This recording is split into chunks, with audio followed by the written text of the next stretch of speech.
மதி அக்கா நல்லா இருக்கியா? நல்லா இருக்கேன். நீங்க எப்படி இருக்கீங்க? நான் நல்லா இருக்கேன். பொண்ணு எப்படி இருக்கா? பாப்பா நல்லா இருக்குதாக்கா? எந்த ஊர் மொட்டை?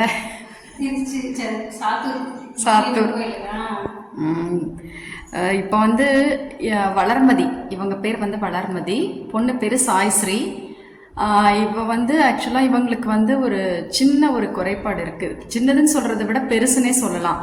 ஏன்னா நம்ம ஒரு பெண்களாக இருந்துட்டு எவ்வளவோ நம்ம சாதிக்கிறோம். ஆனாலும் சில பேர் வந்து சில குறைபாடுகளால் அவங்க வந்து வீட்டிலையே முடங்கியிருக்காங்க. இந்த மாதிரி வந்து ஒரு பெரிய குறைபாடுனே சொல்லலாம். ஏன்னா கண் பார்வை வந்து அவங்களுக்கு தெரியாது. அப்படி இருந்துமே அவங்க வந்து எந்த அளவுக்கு அவங்க குடும்பத்தை வந்து முன்னேற்றி கொண்டு வந்திருக்காங்க, இன்னுமே வந்து செஞ்சிட்ருக்காங்க. அந்த ஒரு பெரிய குறையை வந்து அவங்க ஒரு சின்ன குறையாக கூட நினைக்கல. ஏன்னா நம்மளாம் ஒரு சின்ன குறைவே பெருசாக நினச்சிக்கிறோம். எல்லாருமே வந்து அந்த மாதிரி நினச்சிட்டு மனசில் வந்து உளைச்சலாவோட இருக்கும். அப்படி இருக்கப்ப இந்த பொண்ணு வந்து எப்படி அவங்க கண் பார்வை சரியாக தெரியாத போதிலும் அவங்க கணவரையும் அனுப்பிச்சு வச்சுட்டு குழந்தையும் நல்ல ஸ்கூலில் படிக்க வச்சுட்டு எப்படி வந்து இந்த சாதனை பண்ணுறாங்க அப்படின்னு சொல்லி நம்ம அவங்கள்ட்டே கேட்டு தெரிஞ்சுக்கலாம். வளர்மதி, நீ வந்து நிறைய பெண்கள் வந்து இந்த ஊக்கம் இல்லாமல் மன உளைச்சலில் வந்து இருக்காங்க. அப்படி இருக்கப்ப நீங்கள் வந்து இந்த பார்வை குறைபாடு இருந்துமே எப்படி வந்து ஒரு சமுதாயத்தில் இவ்வளோ ஒரு எதிர்ப்பான ஒரு சமுதாயத்தில் எப்படி நீங்கள் வந்து போராடி வந்திருக்கீங்க அப்படின்னு சொல்லி நீங்கள் சொல்ல எல்லாருமே விரும்புகிறோம். சிஸ்டர், எல்லாத்துக்கும் நான் ஒன்றையும் சொல்கிறேன். நான் சின்ன வயசுலேருந்து எனக்கு சுத்தமாகவே, அதாவது இப்போ நீங்கள் ஆப்போசிட்டில் இருந்தீங்கன்னா எதுக்காக யாராவது இருந்தால் எனக்கு சுத்தமாக தெரியவே தெரியாது. நீங்கள் யாராவது கூப்பிட்டு பேசினா மட்டும்தான் எனக்கு தெரியும். அதனால் இப்போ வந்து யாராவது ஒருத்தர் இப்போ பேசினா, இப்போ நீங்கள் சொந்தக்காரங்களே வந்தாலும் யாரோ இப்போ நிற்கிறாங்கன்னா ஆள் நிற்கிறது மட்டும்தான் தெரியும். இவங்க தான் நிற்கிறாங்கன்னு எனக்கு தெரியவே தெரியாது. ஆனால் அதில் நான் வேதனைப்படவே மாட்டேன். அப்புறம் வேலைக்கு போவேன். ஸ்கூல்லேயும் நிறைய அவமானம் கஷ்டம் அதெல்லாம் நினச்சி வேதனைப்பட்டதில்லை. வேலைக்கு போகும்போது அவ்வளோ கஷ்டம் வரும். எல்லாருமே கேள்வி கீழ்த்தனமாக பேசுவாங்க. அதேமாரி எனக்கு வந்து சுத்தமாக கண் பார்வை தெரியாதவங்க இருக்கிறாங்கல்ல, அதே மாதிரி தான் எனக்கும். அப்படி இருந்தும் நான் வேலைக்கு போய் நல்லா கல்யாணம் முடிகிற வரைக்கும் வேலைக்கு போயிட்டு இருந்தேன். கல்யாணம் முடிஞ்சும் வீட்டு வேலை அவ்வளோ க்ளீனாக பண்ணுவேன். வீட்டுக்காரும் அதே மாதிரி தான் சப்போர்ட்டாக இருப்பேன். பாப்பா பிறந்தப்போ கூட பாப்பாவோட பேஸு எதுவுமே எனக்கு தெரியாது. என் வீட்டுக்காரோட பேசு கூட இந்த தெளிவாக எனக்கு தெரியாது. அப்படி இருந்து என் வீட்டுக்கார் நல்லா பார்த்துக்கிறாங்க. வரும் சின்ன சின்ன சண்டைகள்லாம் வரும், அதெல்லாம் நான் மனசில் வச்சுக்க மாட்டேன். அடுத்த நிமிஷமே அவங்க சமாதானப்படுத்திடுவாங்க. அதே எதனால நீங்கள் வந்து மனசளவில் ரொம்ப பாதிக்கப்படக்கூடாது. இப்போ ஒருத்தர் ஒன்று கேலி பண்ணுறாங்கன்னா அதை நினச்சி ஃபீல் பண்ணி வீட்டுக்குள்ளே முடங்கி இல்லாமல் அது இதை விட நம்ம சாதிக்கணுன்ட்டு எந்திரிச்சு வெளியே போயிடணும். எங்கள் அம்மா அப்பாலாம் வேலைக்கு போகக்கூடாதுன்ட்டு, நம்மளுக்கு இந்த பிரச்சனை இருக்குதுன்ட்டு வீட்டுக்குள்ளே இருக்க சொல்லுவாங்க. நான் வந்து எங்கள் அம்மா அப்பா மீறி வெளியே வந்து வெளி உலகத்தை வந்து பார்த்ததுக்கப்புறம் தான் யார் மனுஷனுக்கெல்லாம் எப்படி எல்லாமே தெரிஞ்சுக்கிட்டது வெளி உலகத்தில் தான். அதனால் தைரியமாக இருந்து வீட்டுக்குள்ளே தயவு செஞ்சு முடங்கி இருக்காதீங்க. அதே மாதிரி பெற்றவங்களும் அப்படி தான். அவங்களுக்கு வந்து தைரியத்தை கொடுங்க. இது ஒன்றால் செய்ய முடியும், பண்ண முடியும். அவங்க தப்பாகவே செஞ்சாலும் அவங்கள செஞ்சு பார்க்க சொல்லி ட்ரெயின் பண்ணுங்க. அப்போ தான் அவங்களுக்கு இது முடியும் நினச்சா அவங்களுக்கு தன்னம்பிக்கை வரும். தயவு செஞ்சு அவங்கள வந்து இப்போ ஒருத்தர் பக்கத்து வீட்டுக்காரங்க எல்லாருமே கேலி பண்ண தான் செய்வாங்க. அதையெல்லாம் தாண்டி தான் வரணும். நான்லாம் ரொம்ப அனுபவத்தில் சின்னதுலேருந்தே ரொம்ப கஷ்டப்பட்டு வந்தாச்சு. ஆனால் அம்மா அப்பாட்ட நான் ஷேர் பண்ணவே மாட்டேன். நான் கஷ்டப்படுறத எதுவுமே நான் ஷேர் பண்ண மாட்டேங்க்கா. அதுதான் ரொம்ப நல்ல ஒரு குணம். இப்போ வந்து நம்ம நல்ல எல்லா விதத்துலேயும் பார்வை குறைபாடு எதுவுமே இல்லாத போது கூட நம்ம சின்ன சின்ன விஷயத்தெல்லாம் ஷேர் பண்ணுவோம். அதாவது அம்மா கிட்ட சொல்லுவோம். ஆனால் இவங்க சொல்லவே மாட்டாங்க. நான் சொல்ல மாட்டேங்க்கா. சொன்னோம்னா அவங்க மனசு ரொம்ப பாதிக்கப்படும் இல்லை, அதனால எதுவுமே சொல்ல மாட்டேன். எனக்கு பிடிச்ச தெய்வத்தை நினச்சி வேண்டி சாமி கிட்ட கேட்டு நல்லா அழுது மனசு தேத்திக்குவேன். அதே எதுக்காக இப்போ யாராவது வந்தாங்கன்னா யார் மேலேயாவது மோதிட்டோம்னா நம்ம இவங்க மேலே மோதிட்டமே நினச்சி வருத்தப்படவும் மாட்டேன். ஏன்னா நம்மளுக்கு இந்த பிரச்சனை இருக்குல்ல, அவங்களும் எது திட்டதான் செய்வாங்க. நான் அதில் காதல் வாங்கிக்க மாட்டேக்கா. அதாவது அவங்களுக்கு தெரியாது உனக்கு வந்து இந்த பிரச்சனை இருக்குதுன்னு அவங்களுக்கு தெரியாது இல்ல. அது வந்து அதெல்லாம் தாண்டி தான் நம்ம வெளியே வரணும்க்கா. எப்பவுமே நம்மளுக்கு இந்த குறை இருக்குது. நானும் சின்ன வயசுல இருந்து ஒரு வேலைக்கு போயிட்டு இருக்கும் போதுக்கா நைட் ஷிஃப்ட் செஞ்சுட்டு இருக்கும்போது விட்டுட்டு போயிட்டாங்க. வீட்டுக்கிட்ட விடாம ரோட்லயே இறக்கி விட்டுருவாங்க.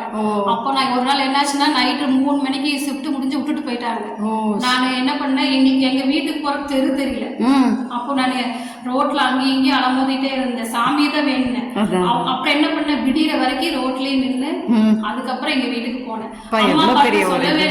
சொல்லவே இல்லை, யார்ட்டையும் சொல்லலக்கா. ஏன்னா சொன்னா வேலைக்கு போக விட மாட்டாங்க. சொன்னோம்னா உனக்கு இந்த இப்படி இருக்குது இல்ல. ஆனா என்னக்கா, யாரோட உதவி நான் எதிர்பார்க்க மாட்டேக்கா. எனக்கு முன்னாடி சரி, இப்போ சரி, நம்மளால முடியும்.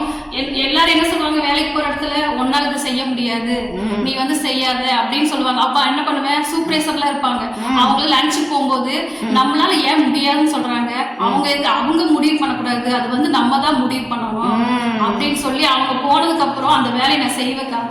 செஞ்சு பார்ப்பேன். செஞ்சு பார்த்துட்டு அவங்க அப்புறம் வந்து எனக்கே தெரியாம வந்து நிப்பாங்க. அவங்க வந்து நிக்கிறாங்கன்னு எனக்கு தெரியும், ஆனா அது அவங்களுக்கு தெரியாது. அப்ப நான் அவங்க செய்யறத பார்த்துட்டு அவங்க பாட்டுக்கு அமைதியா போயிருவாங்க. ஆனா உண்மையா கண் பார்வை தெரியாதுன்னு நினைச்சிட்டு தயவு செஞ்சு யாருமே முடங்கி கிடக்காதீங்க.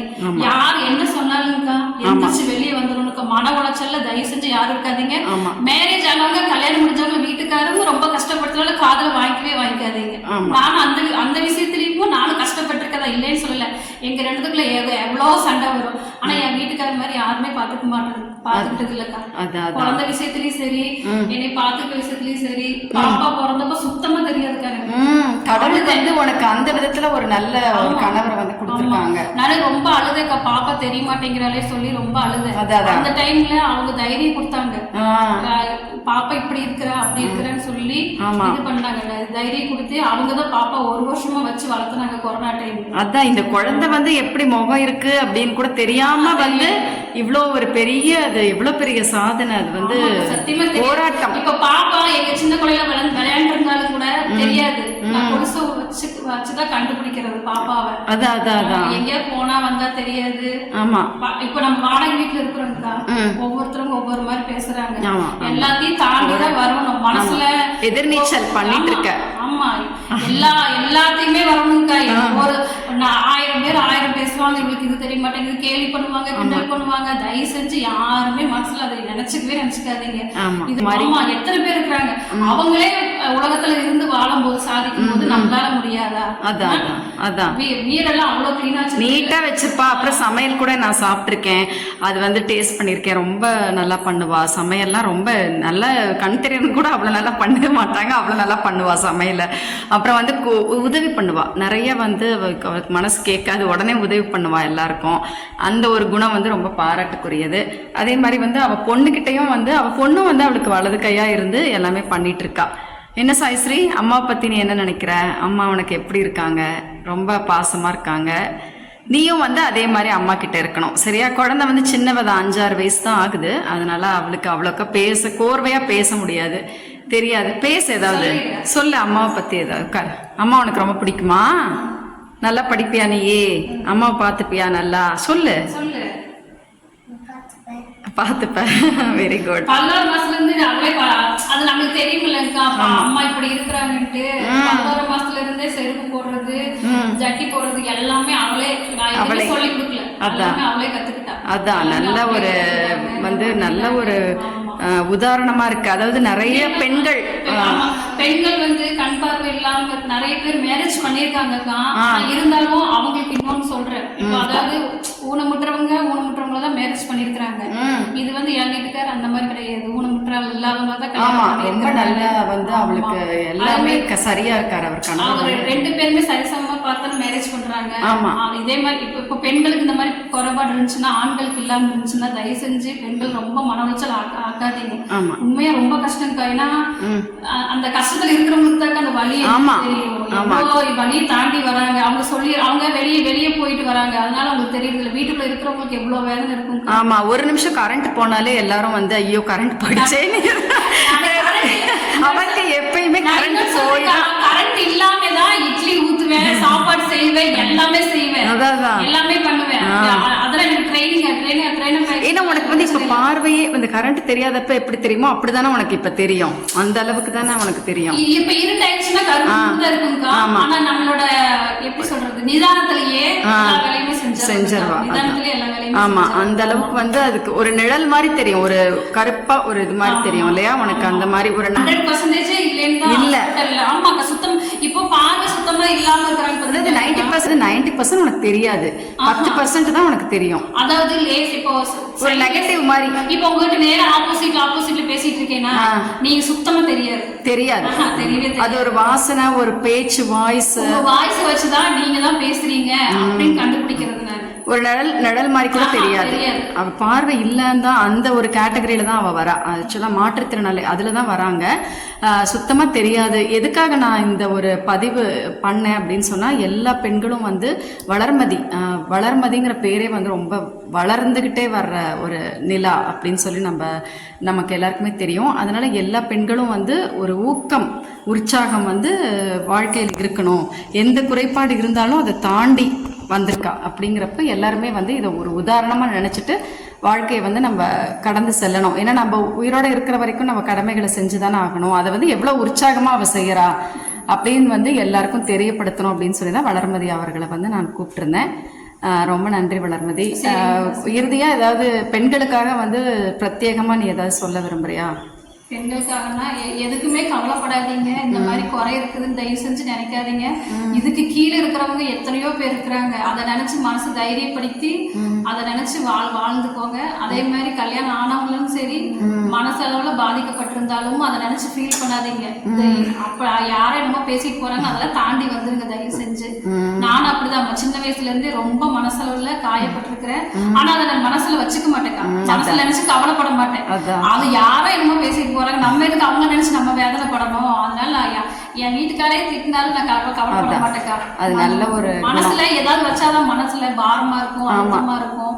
நான் எதுவுமே ஃபீல் பண்ண மாட்டேன். நான் பேசாம அமைதியா இருந்துட்டு அமைதியா போய்க்கிறது. அது ஒரு நல்ல ஒரு கிஃப்ட் வந்து கடவுள் கொடுத்திருக்காரு உனக்கு. வந்து அந்த மனசுல எதையுமே வச்சுக்காத மாதிரி ஒரு நல்ல கிஃப்ட் கொடுத்திருக்காங்க. இதை வந்து நம்ம கண்டிப்பா எல்லா பெண்களுமே இதை வந்து ஃபாலோ பண்ணி அவங்களும் வந்து வாழ்க்கையில நல்லா முன்னேறி வரணும் அப்படின்னு சொல்லி நான் வந்து அதே மாதிரி பேரண்ட்ஸும் பிள்ளைங்களை அந்த மாதிரி குறைபாடு இருக்குதுன்ட்டு ஒதுக்கி வைக்க கூடாது. இவங்களுக்கு அதனால செய்ய முடியாது, போக முடியாது. எங்க அம்மா அப்பா ரொம்ப தடுத்தாங்கக்கா. பயத்திலேயே வீட்டுக்குள்ள நான் வந்து வீட்டுக்குள்ள இருக்கு ஒரு நிமிஷம் கூட நான் வீட்டுல இருக்க மாட்டேன். 8th வரைக்கும் படிச்சேன். 8th ஸ்டாண்டர்ட் முடிச்ச உடனே அடுத்த நிமிஷமே நான் வேலைக்கு போக ஆரம்பிச்சிட்டேன். நானே தான் கேட்டு எல்லா பக்கம் வேலைக்கு போனேன்க்கா. ரோட கிராஸ் பண்ணி தான் வேலைக்கு போகணும். ஒருத்தர் ரோட கிராஸ் பண்ணும்போது வண்டிக்காரங்க இடிச்சுட்டாங்க. அதுவும் ஒரு லேடி, ஒரு சின்ன பொண்ணு கல்யாணத்துக்கு முன்னாடி இவ்வளவு தைரியமா இருந்திருக்க. கல்யாணத்துக்கு பிறகாது வீட்டுக்காரர் இருக்காரு, குழந்தைங்க இருக்காங்கன்னு ஒரு சப்போர்ட். கல்யாணத்துக்கு முன்னாடி ரொம்ப முன்னாடி அப்பா அம்மாவும் நான் சொல்ல மாட்டேன். கூட பிறந்தவங்கட்டையும் சரி, அம்மா அப்பாட்டையும் சரி சொல்ல மாட்டேன். என்ன சொன்னா அவங்க மனசு பாதிக்கப்படும். அப்புறம் என்ன பண்ணுவாங்க, பயத்துல வேலைக்கு அனுப்ப மாட்டாங்க. அதனால என்ன பண்றது, நம்மளுக்கு பிடிச்சவங்க யாரோ அவங்க சொல்லி மனசளவுல அழுது தீர்த்துட்டோம்னா அந்த மனசுல இருக்கிற பாரம் எல்லாம் குறைஞ்சிரும். அதெல்லாம் தாண்டி நான் ஒருக்கா ரோட கிராஸ் பண்ணும்போது கீழே விழுந்துட்டேன் வண்டியில அடிபட்டு. அப்பவும் எந்திரிச்சு பஸ்ல ஏறி வேலைக்கு போயாச்சு. வீட்டுக்கு போனா திட்டுவாங்கன்னு சொல்லிட்டு வேலைக்கு போயிட்டு அந்த வழியிலேயே அப்புறம் அங்க போய் அப்படியே முடிஞ்ச அளவுக்கு நம்மளுக்கு எந்த சாமி ரொம்ப பிடிக்குதோ அதை நினைச்சு நம்ம சாமி கும்பிட்டு நினைச்சுக்கோங்கக்கா. மனசளவுல தைரியம் எல்லாமே வந்துடும். இதெல்லாம் என்னக்கா பிரச்சனை, இதை விட மோசமா இருக்கிறவங்க நிறைய பேர் இருக்கிறாங்க. காலு 2 கை அவங்களாம் நினைச்சுக்குவாங்க. நம்மளுக்கு கடவுள் இந்த அளவுக்கு கொடுத்துருக்கிறாருன்னா அது வாழ்க்கை. உண்மையா சுத்தமா தெரியாம இருக்காங்க பாத்தீங்களா, அவங்களால என்ன வரணும் அவங்க பண்றாங்க பாத்தீங்களா, அவங்கள வந்து அதை வந்து நான் பண்ண முடியாது. அவங்க வந்து பண்றதுல நம்மளால பண்ண முடியாது. இதே மாதிரி வந்து இப்போ நன்றி உணர்வு தான் வளர்மதி சொல்றாங்க. ஏன்னா நம்ம இதுவரைக்கும் கொடுத்துருக்காங்களே, நம்ம வந்து உயிர் அப்படின்னு ஒரு உயிர் மூச்சுன்னு ஒண்ணு இருக்கு. அது வந்து அதுக்கு நன்றி கடன் பட்டு மற்றபடி கை கால் எல்லாமே இருக்கே அப்படின்னு சொல்லி அதுக்கு நன்றி சொல்லி நம்ம வாழ்க்கையில முன்னேறணும் அப்படின்னு ஒரு நல்ல கருத்தை வந்து பதிவு பண்ணியிருக்காங்க. இது வந்து அவங்களும் அதுதான் நினைக்கிறாங்க. ஏன்னா எல்லா பெண்களுக்கும் இது போய் சேரணும் அப்படின்னு அவங்க விருப்பப்படுறாங்க. அதனால வந்து நாங்கள் இதோட வந்து முடிச்சுக்கிறோம். கண்டிப்பாக வந்து மீண்டும் சந்திக்கலாம். நன்றி வளர்மதி. நன்றி சாய்ஸ்ரீ. நன்றி சொல்லுங்க. நன்றி சொல்லி எல்லாருக்கும் மனசுல வேதனை இருந்துச்சுன்னா கோயில போய் சாமி கும்பிடுவாங்கக்கா. நானும் அப்படிதான் போவேன். ஆனா சாமி சுத்தமா தெரியாது. சாமியோட சிலை இன்னை வரைக்கும் இந்த சாமி எப்படி இருக்கும், அந்த சாமி எப்படி இருக்கும், எதுவுமே சுத்தமா தெரியாது. அந்த உள்ள தீபம் ஏத்திருப்பாங்கல்ல, அது மட்டும் தான் தெரியுது. சாமி எதுவுமே தெரியாது. ஆனா எனக்கு இன்னும் நம்பிக்கை என்னன்னா, விநாயகரை கும்பிடுவேன் நல்லா. 108 தடவை தோப்புக்காரனை போடுவேன், 108 தடவை சுத்தி வருவேன். எனக்கு மனசுல ஏதாவது எனக்குன்னு இல்ல, மத்தவங்களுக்கு வேலை செய்யற இடத்துல மத்தவங்களுக்கு யாருக்காவது உடம்பு சரியாம அவங்க குழந்தைங்களுக்கு ஏதாவது உடம்பு சரியில்லைனாலுமோ நான் வேண்டுவேன். வந்து விநாயகர்கிட்ட முன்னாடியே வந்து வேண்டிட்டோம்னா ஆனா இன்னை வரைக்கும் சக்சஸ்ஃபுல்லா முடிஞ்சிருக்கு. அதே மாதிரி நம்பிக்கை அவ்வளவு ஒரு நல்ல நம்பிக்கை இருக்குது. விநாயகரை சத்தியமா கும்பிட்டா கைவிட மாட்டாரு. என்னோட விஷயத்துல எல்லாமே கரெக்டா இருந்துச்சுக்கா. நான் எனக்கு ஃபர்ஸ்ட் இன்னொரு இதுக்கு முன்னாடி ஒரு மேரேஜ் பண்றதுக்கு நிச்சயம் எல்லாம் பண்ணிட்டாங்க. பண்ணி அந்த பையன் வந்து அவங்க வந்து நகைக்காக ஆசைப்பட்டு கட்டிட்டு போலான்னு பிளான் பண்ணிருந்தாங்க. அப்போ நான் வந்து சாமி நல்லா கும்பிடுவேன்.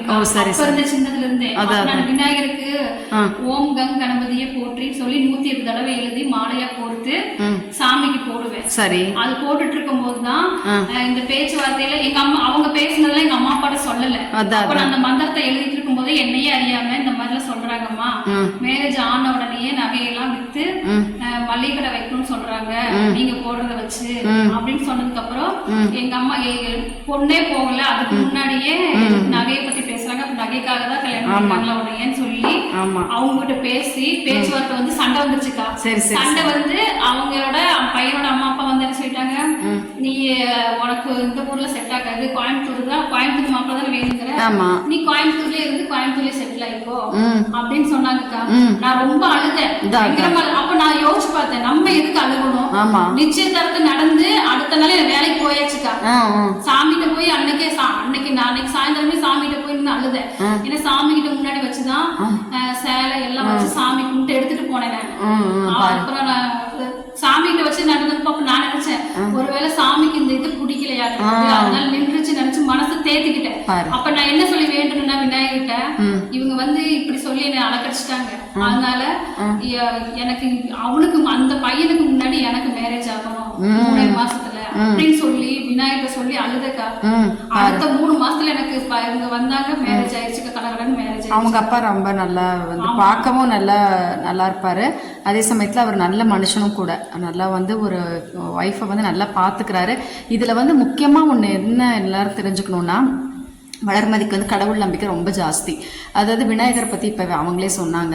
அப்படி அவங்களுக்கு வந்து கடவுள் எப்படி இருப்பாருன்னு கூட தெரியாது, ஃபோட்டோவில் பார்த்தாலும் தெரியாது, நேரில் கர்ப்ப கிரகத்துலையும் பார்த்ததில்ல. அப்படியே அவங்க எவ்வளோ நம்பிக்கையாக கடவுள் மேலே நம்பிக்கை வச்சு இன்றைக்கி அவங்க வாழ்க்கை அமைஞ்சதுக்கு காரணமே அந்த கடவுள் தான், விநாயகர் தான் சொல்கிறப்ப எனக்கே வந்து மெய்சில் இருக்குது.